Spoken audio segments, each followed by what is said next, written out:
పాత బస్తీలోనే ఉంటాం. మేము ఎవ్వడి దగ్గరికి పోం. ఎవ్వడి కాళ్ళు పట్టుకోం. రావైనా, రెడ్డయినా మా దగ్గరికే రావాలి.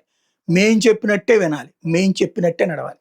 ఇది ముస్లిం సామాజిక వర్గం కోసమే పార్టీ పెట్టినటువంటి ఏఐఎంఐఎం నేత Owaisi statement. All India Majlis Ittehadul Muslimeen. ముస్లింల కోసమే పార్టీ పెట్టినటువంటి ఆ సంస్థ అధినేతలు ఓపెన్‌గా చెప్తున్నారు. ఎవ్వడైనా మా కాళ్ళ దగ్గరికి రావాల్సిందే అని. ఇప్పుడు సిగ్గుపడాల్సింది ఎవరు? హిందువా? లేకపోతే రాజకీయ పార్టీల బీఆర్ఎస్, బీజేపీ అయితే అట్లాంటి సిగ్గుపడదు. కాంగ్రెస్, బీఆర్ఎస్ ఆ నాయకులకి ఏం సిగ్గు శరం ఏమీ లేదు. ఇప్పటికి కూడా ఓవైసీ కాళ్ళు పట్టుకు ఒత్తుతున్నారు. ఇదివరకు కేసీఆర్ ఉన్నప్పుడు ఒత్తారు, ఇప్పుడు ఒత్తుతున్నారు. ఓవైసీకి అదే కదా ఈ అహంకారాన్ని తెచ్చిపెట్టింది. హిందువులు ఆలోచించుకోవాలి. ఏంటి ఈ పద్ధతి? చివరికి అంత అహంకారంతో మాట్లాడుతున్నారా మతాన్ని అడ్డుపెట్టుకుని అన్నటువంటిది.